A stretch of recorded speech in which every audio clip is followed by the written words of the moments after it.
Hello everyone, আজকে আবার আমি আরেকটি গুরুত্বপূর্ণ ডেইলি স্টাডির অ্যানালাইসিস নিয়ে তোমাদের সামনে আমি উপস্থিত হয়েছি।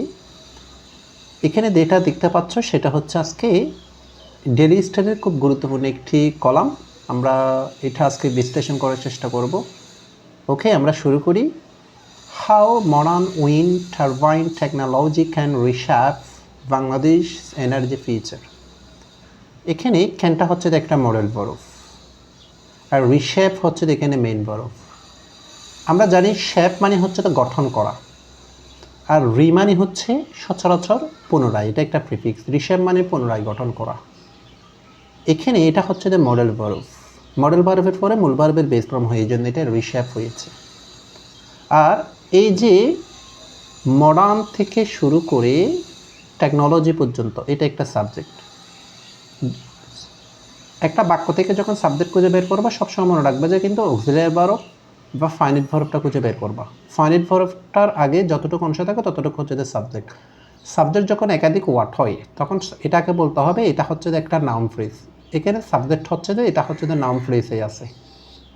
হ্যাঁ, আর এখানে হাউ হচ্ছে যে এটা হচ্ছে যে একটা সাবঅর্ডিনেটিং কনজাংশন।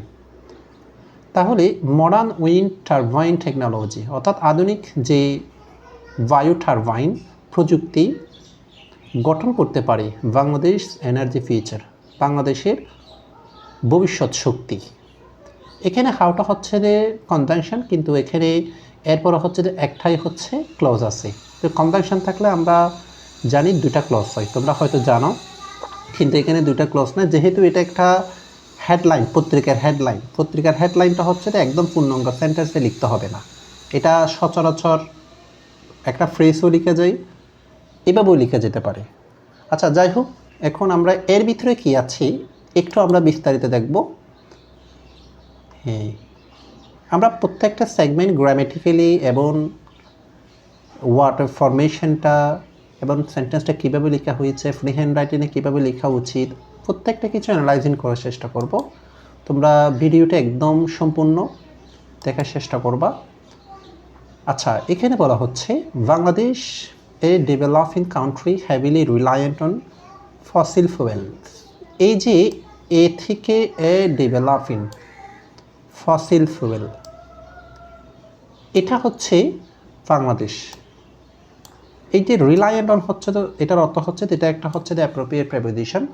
এটার অর্থ হচ্ছে যে নির্ভর করা, নির্ভরশীল। এই শব্দটি এসেছে রিলাই থেকে। রিলাই হচ্ছে দ্য ভার্ব। এই রিলাইয়ের নাউন হচ্ছে দ্য রিলায়েন্স। রিলাইয়ের নাউন হচ্ছে দ্য রিলায়েন্স, আর এটার অ্যাডজেক্টিভ ফর্ম হচ্ছে দ্য রিলায়েন্ট। এটা হচ্ছে দ্য রিলায়েন্ট। রিলায়েন্ট হচ্ছে নির্ভর করা। তাহলে এই যে এটা বাংলাদেশের পরে কমা আছে, এ ডেভেলপিং ইকোনমি, একটি উন্নত অর্থনীতি heavily reliant on fossil fuel, যেটা জীবাশ্ম জ্বালানির উপর নির্ভরশীল, এরকম একটা অর্থনীতি। তাহলে এটা কি? এটা হচ্ছে যে বাংলাদেশের একটা ইনফরমেশন, বাংলাদেশের একটা পরিচয়। প্রথমে এখানে যদি কোনো নাউন বা কোনো প্রোনাউন থাকে, বিশেষ করে এটা প্রপার নাউন থাকে, এই প্রপার নাউনের যদি কোনো পরিচয় দেওয়া থাকে, এটাকে আমরা বলবো এটা হচ্ছে যে একটা অ্যাপোজিটিভ। এটা হচ্ছে যে একটা অ্যাপোজিটিভ, যেটাকে বলা হয় রিডিউসড রিলেটিভ ক্লজও বলা যাবে। তবে এখানে এটা হচ্ছে একটা ফ্রেজে লেখা হয়েছে, এটা হচ্ছে যে একটা অ্যাপোজিটিভ। আচ্ছা, এরপর আসি ইজ। ইজ হচ্ছে যে একটা মেইন অক্সিলিয়ারি ভার্ব। আর এন্টারিং ভার্ব প্লাস আইএনজি, এটা হচ্ছে যে present continuous tense. A critical pace. A pace মানে হচ্ছে যে স্তর, পর্যায়। একটা ক্রিটিক্যাল পেস মানে হচ্ছে যে যেটা একদম খুব আলোচিত বা ক্রিটিক্যাল সমালোচিত বা এরকম সমস্যাপূর্ণ এরকম কিছু পর্যায়কে বোঝায়, সেটাকে বলা হয় critical pace of its energy journey. এটার এনার্জি জার্নি, এখানে যে এখান থেকে শুরু করি বাংলাদেশের এনার্জিকে, এখানে মানে অর্থনীতিটাকে, এটা একটা জার্নির সাথে তুলনা করা হয়েছে। তা আমরা জানি জার্নি কি? জার্নি হচ্ছে যে একটা ভ্রমণ, ট্রাভেল। কিন্তু এখানে বাংলাদেশের ইকোনমিকে ফসিল ফুয়েল নির্ভর ইকোনমির সাথে জার্নির সাথে তুলনা করা হয়েছে, দুটি ভিন্ন বিষয়ের সাথে তুলনা করা হয়েছে। এটাকে বলা হয় সাহিত্যের ভাষায়, এখানে একটা আমরা মেটাফোর পেয়েছি। এটা হচ্ছে একটা মেটাফোর। তাহলে মেটাফোর মানে কি?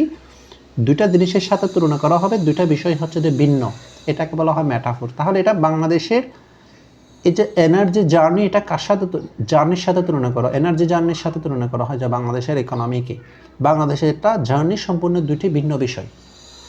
ওকে, এমিট মানে হচ্ছে তো মধ্য দিয়ে, রেজ ইন এনার্জি ডিমান্ড, এই রাইজ ইন এনার্জি ডিমান্ড, যে শক্তির যে চাহিদা সেটা বৃদ্ধি পাচ্ছে। এখানে রাইজিং এটা হচ্ছে the present participle form verb plus ING.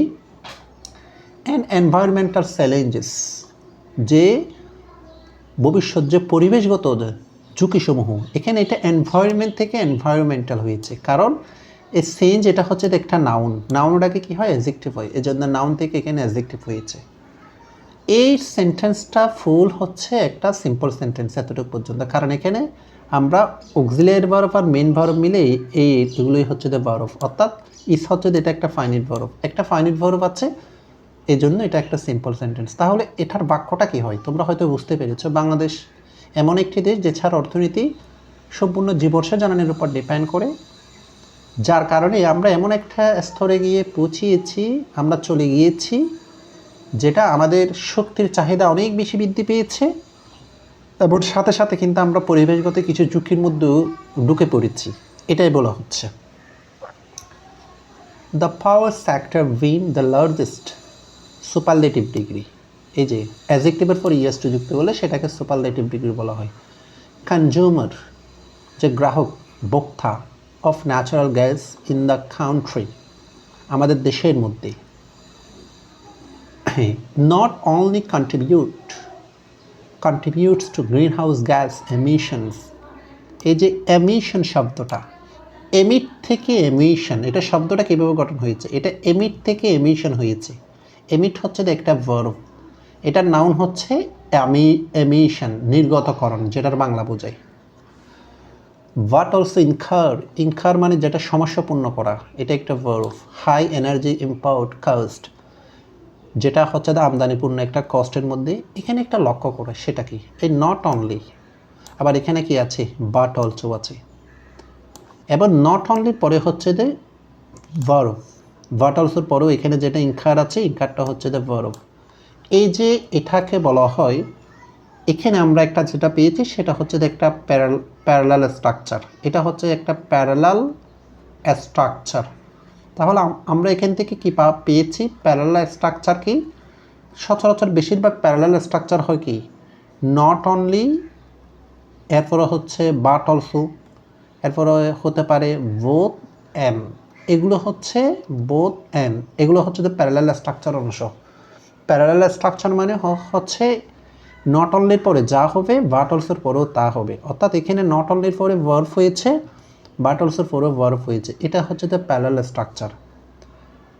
As evident in the, evident মানে যেটা প্রমাণ বা সাক্ষ্য, তোমরা হয়তো জানো, ইন দ্য 13.86% সার্জ, যেটা এটা একটা মানে প্রায় 13.86% surge in LNG imports in FY বলতে এখানে বোঝানো হচ্ছে যে ফিসক্যাল ইয়ার, আর্থিক বছর 2024 to 2025, যেটা 2024 এবং 25 সালের কথা বলা হচ্ছে। তাহলে ফুল বাক্যটা কি, ফুল বাক্যটা হচ্ছে পাওয়ার সেক্টরের দিক দিয়ে যদি বিবেচনা করি, বাংলাদেশ হচ্ছে প্রাকৃতিক গ্যাসের অন্যতম একটি ভোক্তা দেশ, সবচেয়ে বেশি প্রাকৃতিক গ্যাস আমরা গ্রহণ করি,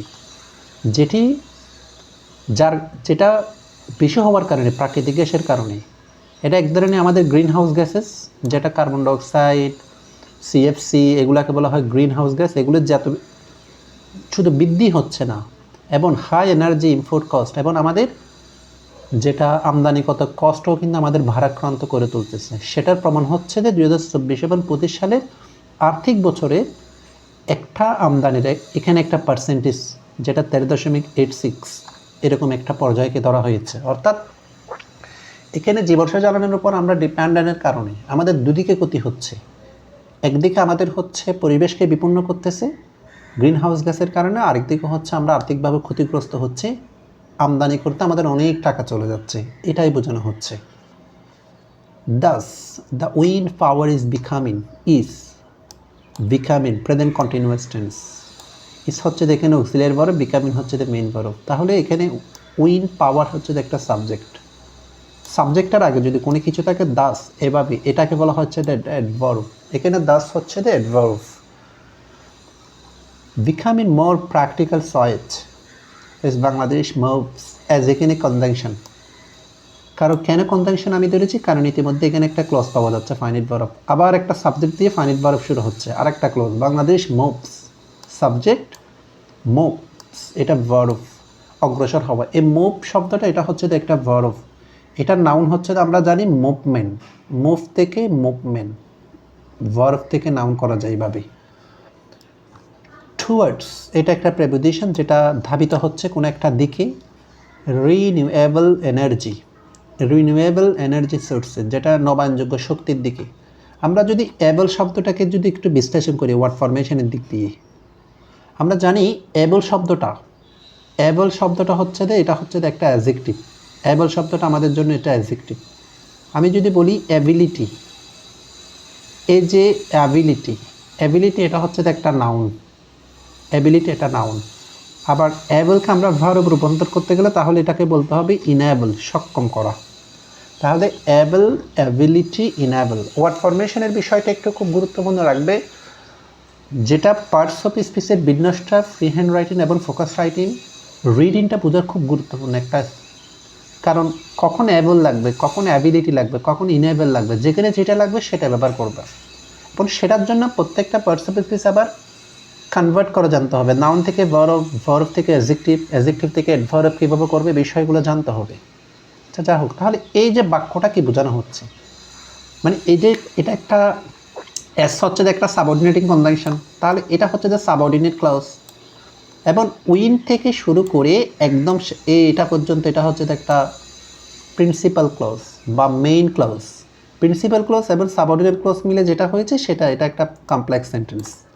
তাহলে এখানে বলা হচ্ছে এভাবে যে উইন পাওয়ার সবচেয়ে বড় একটা বাস্তবিক আমাদের জন্য খুব গুরুত্বপূর্ণ একটা চয়েস হতে পারে, যেটার দিকে বাংলাদেশ আস্তে আস্তে নবায়নযোগ্য, রিনিউয়েবল এনার্জি মানে নবায়নযোগ্য শক্তি উৎসর দিকে ধাবিত হতে পারে, এভাবে বোঝানো হচ্ছে আগের কথাকে বিবেচনা করে। আচ্ছা, এখন আমরা প্রিয় শিক্ষার্থী, আমরা এখন পরবর্তী প্যারাগ্রাফের মধ্যে চলে যাব। পরবর্তী প্যারাগ্রাফের মধ্যে আমাদের যেটা আছে সেটা হচ্ছে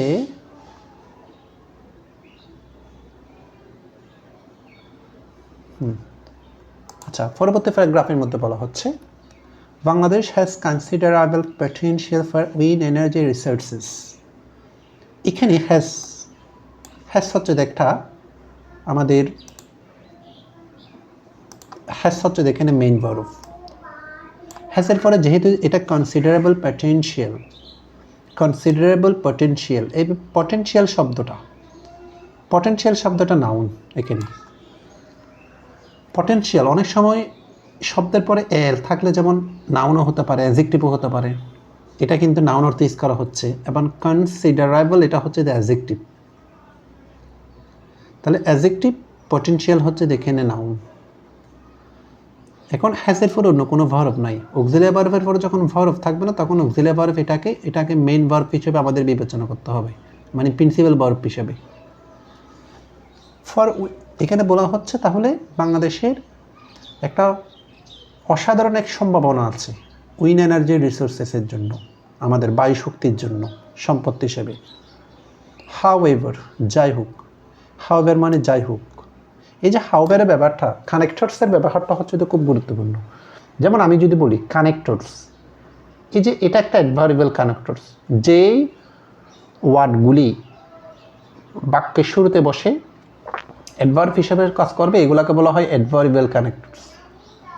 কানেক্টরস হচ্ছে যে ফ্রি হ্যান্ড রাইটিংয়ের জন্য খুবই গুরুত্বপূর্ণ। যেমন এখানে কি বলেছে, এখানে বলেছে প্রথমে বলেছে একটা পজিটিভ কথা, ঠিক এটার সাথে ব্যালেন্স করে পরবর্তী সেন্টেন্সটা হচ্ছে এটা ইউজ করার কারণে পরবর্তী সেন্টেন্সের আগের সেন্টেন্সের মধ্যে একটা কি হবে, অর্থ সামঞ্জস্যপূর্ণ হবে, একটা ব্যালেন্স করবে, রিলেট করবে। কিন্তু কানেক্টরসটা যদি আমি ব্যবহার না করি তাহলে কিন্তু এটা হবে না। অর্থাৎ কানেক্টরসের মাধ্যমে আমাদের পূর্বের এবং প্রত্যেকটা ফরেস্ট সেন্টেন্সের সাথে একটা মানে রিলেট করে মিনিংফুল করবে কিন্তু আমাদের রাইটিংটাকে। এই জন্য কানেক্টর ব্যবহার করা জানতে হবে। কানেক্টরগুলো খুব ভালো করে জানতে হবে, আর বিশেষ করে যেগুলো বাক্যের শুরুতে যে কানেক্টরগুলো হয় এগুলোকে বলা হয় adverbial connector. Okay, the development of the wind energy sector is experiencing auxiliary verb আর main verb, present continuous tense. তাহলে নিচ্ছি the development of the wind energy, এটা হচ্ছে একটা subject, noun phrase. Slow growth, grow থেকে growth, verb থেকে noun. মানে এটার অভিজ্ঞতাটা হচ্ছে আমাদের একটু একদম বেশি, মানে যেটা স্লো গ্রোথ মানে ধীর গতিতে পাচ্ছে, বেশি দ্রুত না। কেন? ডিউ টু, কারণে challenging regulatory situation and investment uncertainty, অর্থাৎ এটার ঝুঁকি হচ্ছে যে যেটা একটা নিয়মিত আমাদের অনিয়মিত পরিস্থিতি, এবং আমাদের সবচেয়ে বড় বিষয় হচ্ছে যে ইনভেস্টমেন্টের বিষয়টা, বিনিয়োগের বিষয়টা হচ্ছে তো অনিশ্চয়তা। এটার জন্য কিন্তু আমাদের দ্রুত কিন্তু এটার উন্নয়নটা হচ্ছে না। এখানে আমরা কয়েকটা শব্দকে সাফিক্স প্রিফিক্স দিক দিয়ে বিশ্লেষণ করতে পারি, যেমন ডেভেলপমেন্ট। এই ডেভেলপমেন্ট শব্দটা কোত্থেকে হয়েছে জানো? এটার ভার্ব হচ্ছে যে ডেভেলপ, ডেভেলপ থেকে হচ্ছে যে ডেভেলপমেন্ট, নাউন। অর্থাৎ শব্দের পরে যদি ম্যান যুক্ত করা হয় সেটা হচ্ছে যে ভার্বের পরে এটা নাউন হয়ে যাবে। এটা একটা শিখেছ। আর একটা শিখেছ যে গ্রোথ। এখানে গ্রো হচ্ছে যে একটা ভার্ব, খেয়াল করো। এটাকে যদি আমি নাউনে নিই তাহলে এটা কি হবে? গ্রোথ, অর্থাৎ এভাবে নাউন হয়েছে। ঠিক অনুরূপভাবে এই ইনভেস্টমেন্ট, এটাও ইনভেস্ট থেকে ইনভেস্টমেন্ট, ম্যান যুক্ত করে এটা নাউন করা হয়েছে। এরপরে বলা হচ্ছে কারেন্টলি, এটা একটা অ্যাডভার্বিয়াল কানেক্টর হিসেবে ব্যবহার করা হয়েছে।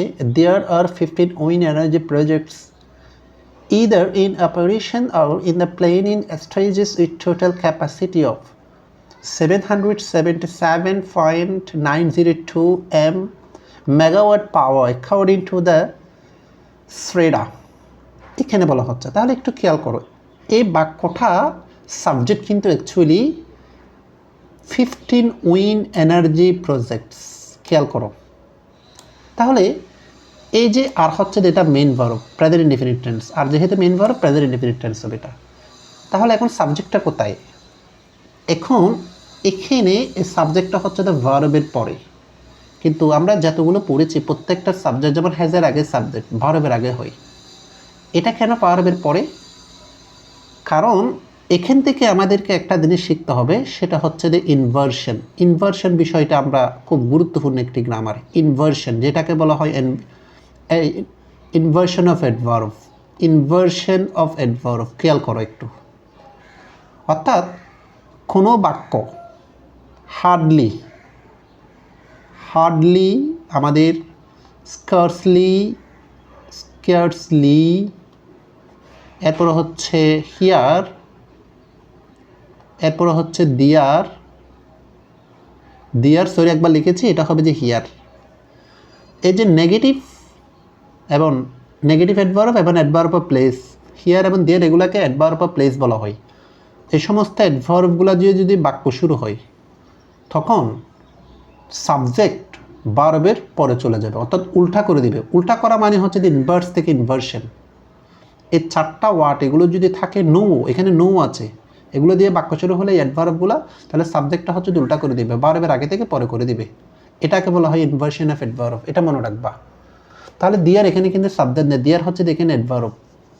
অর্থাৎ 15টা যেটা আমাদের উইন্ড এনার্জি প্রকল্প, আইদার ইন অপারেশন মানে যেটা আমাদের এখনো পর্যন্ত processing, or in the planning stage মানে কাজ চলতেছে কিছুটা, আবার বলতেছে যে ইন দ্য অপারেশন স্টেজেস, আবার কিছুটা প্ল্যানিং স্টেজেস যেটা পরিকল্পনার মধ্যে আছে। এই যে এখানে আমরা যদি দেখি অর হচ্ছে এখানে দুইটা ফ্রেজকে যুক্ত করা হয়েছে। এটা একটা prepositional phrase, in the planning stages এটা একটা প্রেপোজিশনাল ফ্রেজ। তাহলে অরের আগে, অরের পরে, এরকম অর অ্যান্ড এগুলোর আগে পরে যদি সেম গ্রামেটিক্যাল কনস্ট্রাকশন থাকে, এটাও একটা প্যারালাল স্ট্রাকচারের মধ্যে পড়ে। তাহলে কিছুটা কাজ হয়ে গিয়েছে আর কিছুটা হচ্ছে যে পরিকল্পনার পর্যায়ে আছে। যেগুলোর ধারণ ক্ষমতা হচ্ছে যে 777.902 মেগাওয়াট। এটা একটা SREDA, এটা সংগঠন অনুসারে বলা হচ্ছে। এখানে তাহলে আমি দেখো অনেক কিছু আলোচনা করতে গিয়ে এখানে ক্লজের কথা আসতেছে, ফ্রেজের কথা আসতেছে, প্রত্যেকটা শব্দ বিশ্লেষণ করেছি, কোন সেন্টেন্স কীভাবে লিখবো না লিখবো অনেক কিছু আমি বলার চেষ্টা করেছি, অনেকগুলো ব্যাকরণগত বিষয় চলে আসে। যখন রিস পেপারের গুরুত্বপূর্ণ কলামগুলো যখন পড়া হবে, কলামগুলোকে প্রথমে এখানে একটা প্রশ্ন থাকতে পারে। প্রশ্ন হচ্ছে, আমি তো পড়তে যাব, এইভাবে সময় দিতে পড়তে গেলে তো আমার অনেক সময় লাগবে। আপনি কলামের অর্ধেকেই পড়েন, আর অর্ধেক পরের দিন পড়েন। এভাবে আস্তে আস্তে আস্তে আস্তে কিন্তু তোমার দেখবেন যে 2 মাস পরে রিডিং বলেন, রাইটিং বলেন, গ্রামার বলেন, এত বেশি প্র্যাকটিক্যাল নলেজ হয়ে গিয়েছে, দেখবেন যে পরবর্তী দিন আপনাকে কিছুদিন পরে এগুলো বিশ্লেষণ করতে হচ্ছে না। অটোমেটিকলি এগুলো হচ্ছে যে আপনি খুব দ্রুত পড়লেও কিন্তু অনেক কিছু ফাইন্ড আউট করতে পারতেছেন। আর আপনার মধ্যে হচ্ছে যে ফ্রি হ্যান্ড রাইটিং এবং ফোকাস রাইটিংয়ের একটা উন্নত রকম, যেটা একদম ডেভেলপমেন্ট চলে আসবে। যাই হোক, আজকে এতটুকু থাক। আমরা পরবর্তীতে ইনশাল্লাহ আরেকটা ভিডিওতে আরেকটা গুরুত্বপূর্ণ ডেইলি স্টাডির কলাম নিয়ে কথা বলবো। সবাই ভালো থাকে।